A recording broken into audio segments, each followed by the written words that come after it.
This video is going to be a little bit different than the other ones I've done thus far. The other ones were more about a particular topic in mathematics.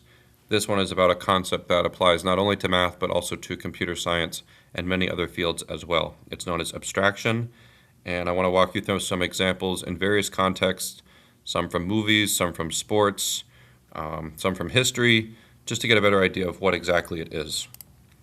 So what is abstraction? From a pure definition standpoint, it's the art or process of separating, withdrawing, or conceptualizing.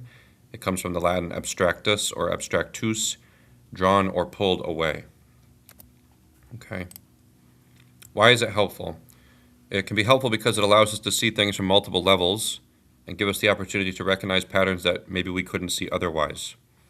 There's a great phrase that I didn't initially understand, but I get better now. In the context of abstraction, it says, don't miss the forest for the trees.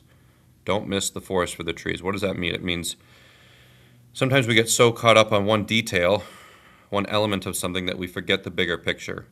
We forget the beauty and the patterns that emerge at a higher level because we're so caught up on some small thing. So it's just saying, don't miss the forest for the trees. Okay. One of the best examples in mathematics, and I think in all of history, is when Leonhard Euler developed graph theory from a seemingly trivial problem. He didn't even want to answer the problem initially, but the setting goes that there was this town, Königsberg, which is modern-day Kaliningrad in Russia, and they have these 7 bridges in town, and people would walk these bridges at night. It was just something fun to do for couples, for families, for anybody. And so you have this structure with these 7 bridges, and they'd walk them and walk them and walk them. And there was a question that emerged of, could you walk all 7 bridges without crossing one more than once? So if you want, you can pause the video. There's a good chance you probably already heard this problem, but if not, go ahead and pause it and see if you can think of a path that you could make such that you only cross each bridge one time in your walk. So you probably figure out that after a while of trying it out, there is no possible route. That's ultimately what he's going to prove. But the way in which he proves it is really the brilliant part. So Leonhard Euler, again, he wasn't even going to entertain this problem. He thought it was beneath him. He's a great mathematician. What does he care about bridges? But then he thought a little bit harder about the problem, and he realized it's not quite as obvious or just basic as it seems. And what he uncovered in doing a little bit more work is an entire new subject in math known as graph theory. And so how he did it is he made this really brilliant abstraction. As he said, it doesn't matter how big this land mass is, it doesn't matter how big this land mass is, this land mass, this land mass. The whole point is there's 4 land masses, and they're connected by these bridges, right? And so each bridge will be represented by what's called an edge in graph theory. Each land mass will be represented by a node. And if there's a bridge that's connecting one landmass to another, I'll connect those 2 nodes with an edge. So he took this seemingly complicated looking map, right, or if you're doing it in person, these set of bridges, and maybe he walked them himself, maybe he didn't, but he realized I don't actually need to walk the bridges to solve the problem. I can prove just by looking at this simple graph that it's not possible. And we won't get into the details of it. But basically, it's just the main point is that one of the vertices has an odd, there's multiple vertices with an odd degree, and you can't have that for circuits. Okay, you can only have, I believe, 2, but that's not the point. The point is he abstracted the problem to a much simpler graph and was able to solve it that way. And that's going to be the theme of a lot of the problems that we look at today, is abstracting the problem to solve something simpler and then using that to deal with the more complex issue. So again, what multiple people couldn't solve by walking the bridge, he was able to solve with pen and paper just sitting down at a desk, right? What people were trying to do in real life, crossing this bridge again and again, trying to walk these bridges to figure out a path, he was able to do by abstracting the problem, turning it into a matter of paper and pencil, and solving it that way. So that's a brilliant, brilliant abstraction. And again, it's a great example of don't miss the forest for the trees. People are getting so caught up in the actual bridges and missing the greater math that lied within that problem. Okay, so we're thankful for that example from Leonhard Euler, and for all the graph theory that has emerged since. So like I said, this became an entire field of mathematics, and it would have never been uncovered had he not solved that problem. Maybe it would have been uncovered later by somebody else, but the point is he uncovered it, and he started to really delve into what this could be because of that bridge problem. And so this is a much larger field of mathematics now, studied by mathematicians all over the world, all sorts of fun problems that emerge, and a lot of applications to real life, and we can thank Leonard Euler for that. I think kind of a different context, but I hope a more fun one for the viewers, is McDonald's. So if you've seen the movie The Founder, if you know anything about the history of McDonald's and how they came about, restaurants back in that time when McDonald's was first founded used to have these massive menus, and they would sell all sorts of things. McDonald's, the modern day McDonald's, has kind of gone back to that a little bit. But the point is, at that time, they had these really large menus that served all kinds of things that you wouldn't expect at a McDonald's.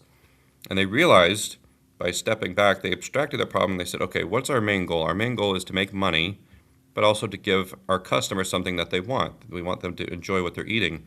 And they realized when they did their analysis on what they were selling, that a majority of what they were selling, the largest percentage, was in their burgers, their fries, their shakes, their soda, etc. The simple stuff, the stuff that you would expect at a McDonald's, right?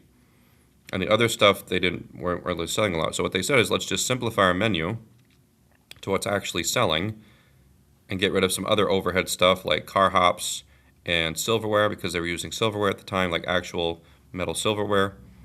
And they simplified it. They simplified the entire process. The other thing they did that was really brilliant is they abstracted their kitchen.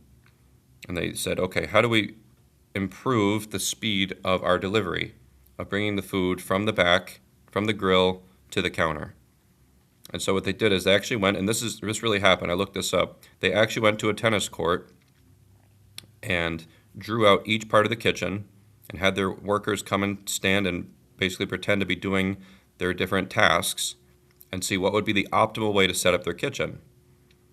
And what I love about this is the fact that they didn't just go out and buy a bunch of equipment and move it around the kitchen.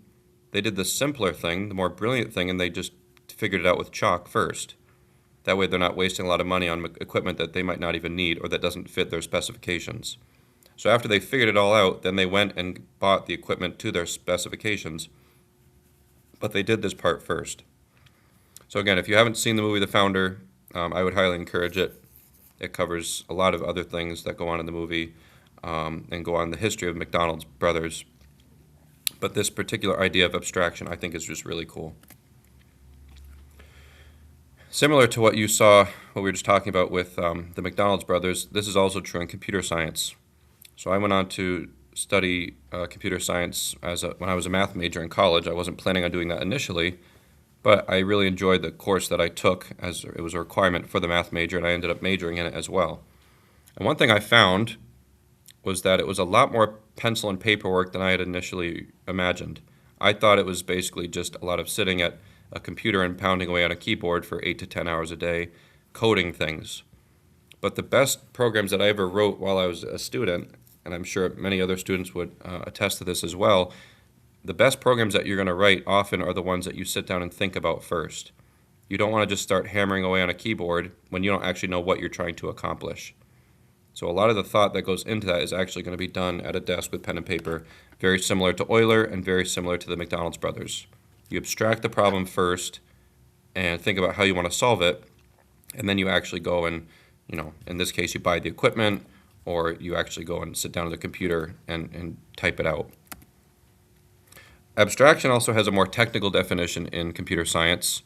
Similar idea of, drawing out information. But the key idea when it comes to abstraction in terms of like a technical definition for computer science is their goal is to minimize what the user, the end user, has to deal with in terms of the code, right? So if, for example, when you take an iPad and you push the music button or Gmail or whatever, you don't have to worry about the code that lies behind that app, right? You just get to enjoy the end result. And that's what abstraction is all about in terms of computer science. So you have the end result, which is the application, but there's tons of layers underneath that that the end user should not have to worry about. Okay, and the thing to really pay attention to is right over here is this this inversely related concepts of complexity and abstraction. So you notice the more abstract something gets, the lower it is in complexity. But when you go down the chain to the more complex stuff, it loses its abstraction, right? Because you actually have to deal with those nitty-gritty details, okay? But we're focusing more on this side of things, where as you move up, you're trying to eliminate some of the unnecessary complexity and focus on just abstracting the problem. I'd like to quickly plug this video from Hacker Dashery. He talks a lot about a big problem in mathematics and computer science known as P versus NP. It's one of the unsolved problems in math. Very important, but he really just does an awesome job of covering the fact that sometimes when you solve a simpler problem, or one really complex problem, it can actually answer a lot of other problems that you didn't realize were even related. And so he does a great job of showing that by looking at Rubik's Cubes and chess and Sudoku and some other contexts as well. Sudoku, for example, can be abstracted a bit when you realize, if you've ever played it or tried to solve one of the puzzles, that you don't need to solve it with numbers. Like, numbers work, but you could also use emojis, you could use colors. For example, I found this one as an intro puzzle for kids.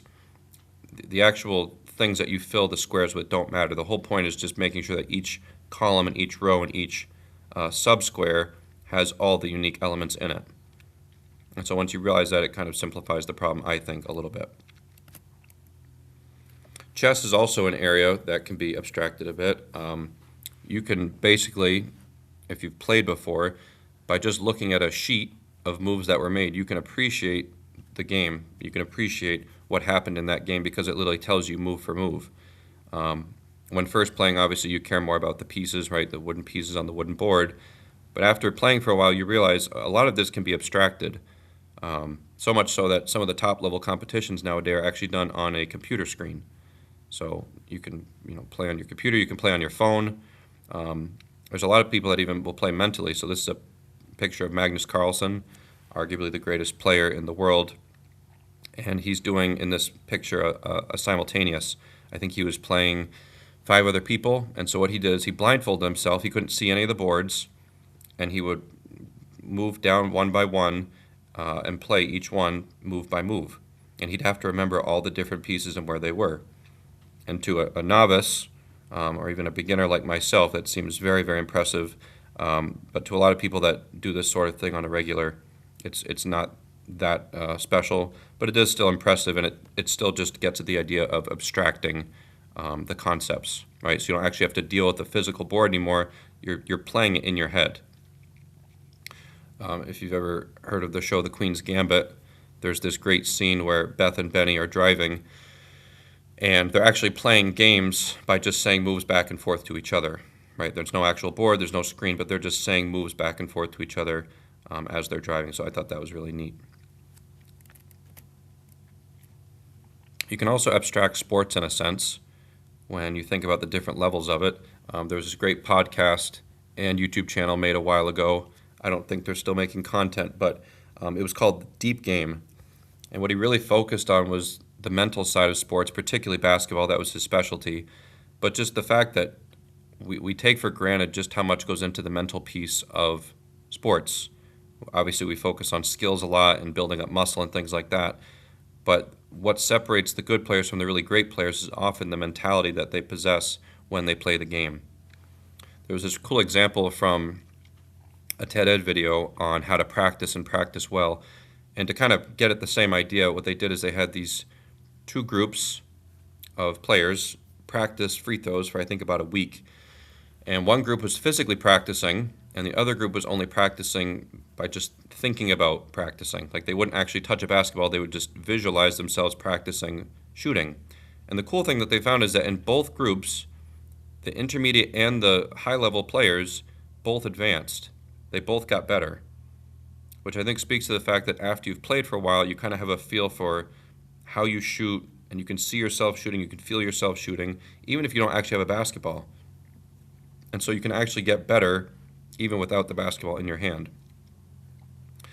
There's this great documentary called The Last Dance about Michael Jordan and the Chicago Bulls. And one of his teammates has this great quote in part of the one of the episodes, and he basically says that after they'd won the first championship, Michael Jordan, it didn't really feel like he was playing the same game as everybody else anymore. He had kind of like risen above it, and all he cared about now was just winning. Like he'd let everybody else play their part, but at the end of the day, he was really just there to win the game. And I think that really ties in well with what the deep game videos were also talking about, just the fact that there's almost a game within a game. There's the game of playing the sport and trying to get baskets, but then there's the higher level game of just trying to win the outcome. So I thought that was kind of neat. In a slightly different sense, there's this great movie, Moneyball, which is about abstracting the game of baseball more from a financial standpoint, also worrying about wins, but looking at it a little bit differently. In baseball and in any sport, a lot of people just kind of follow the eye test, meaning that they think they know a player is good or not based on what they look like and what they dress like, their confidence level, things like that. And in this movie, what they show is that you can really abstract it to not worry about a particular person playing, but simply what is that player accomplishing, right? If your whole goal is to win, then that means you need a certain number of runs. That means you need a certain number of steals, etc. And so when you abstract the problem from just saying, okay, I need player A, to just saying, I need this many runs, it opens your mind a little bit to saying, okay, if these 5 different players can give me that, it doesn't actually matter who that person is. I just need these results. So it does a really cool job of cutting through what a lot of people fall into, which is, again, the eye test of just saying, only this player can do this thing. It helps you to see, well, actually, there's a lot of players that can do that. If we kind of get past the stigma of thinking, only a certain player can accomplish that. And if you're just worrying about the numbers, it opens you up to maybe affording a better team. And finally, I was reading this book a couple years ago by Fulton Sheen. It's incredible to me that it was, this is a while ago, but it only cost 25 cents because the information and the inspiration and the wisdom packed in this book is really profound. One thing that I thought was really cool in this book was in the first couple chapters, he broke down humanity. He broke down what is a human being essentially, like what do we all share in common? And it wasn't just his ideas, like he was basing this off other philosophers, but he summed it up really beautifully, and he just said, all of us are seeking life, truth, and love, right? So we essentially all want to be vital human beings. We want to be healthy. We want to be happy.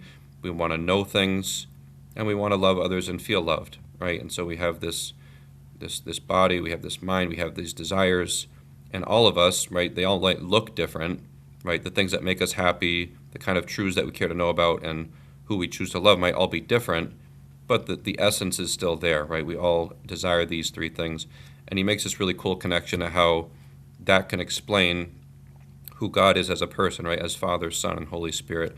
And it goes on into a much deeper conversation, and he expounds on it really quite beautifully. But I just thought it was really cool that he abstracted humanity to these 3 fundamental ideas. After reading that book, it actually made me like history a lot more. I used to not really like history. But when I started to appreciate the fact that all human beings basically are the same, right, that we're all seeking the same things, happiness, wisdom, healthiness, a sense of purpose and belonging, it makes, I think, history more fun, and you don't care so much about the dates. I started to become more interested in just the people, right? Like, for example, we have, these 4 cultures from these Who Was books, or Who Is books. And, in our culture, in America, we have the president. In ancient Rome, there was Caesar. In ancient Egypt, there was Pharaoh. And in Native American culture, there's chiefs, right? But the idea is still the same. There's a leader, right? There's a person in charge who's helping, who's not only trying to pursue these things for themselves, right? Happiness, wisdom, healthiness, and a sense of purpose and belonging. But if they're a good leader, they're also helping the people around them to do the same thing. And so when I started to appreciate history from the standpoint of, everybody is essentially trying to find life, truth, love, and to the fullest, I think it helped me to appreciate history a little bit more. And so we'll end with this quote from Robert C. Martin. He said, "Abstraction is the elimination of the irrelevant and the amplification of the essential." Abstraction is the elimination of the irrelevant and the amplification of the essential. Okay? So thank you if you're still watching. Again, I really want to make this video. Abstraction is something I find really fascinating. I think there's a lot more context and examples out there to be dived into. But again, thank you for watching, and I hope you enjoyed. And I'll see you in the next one.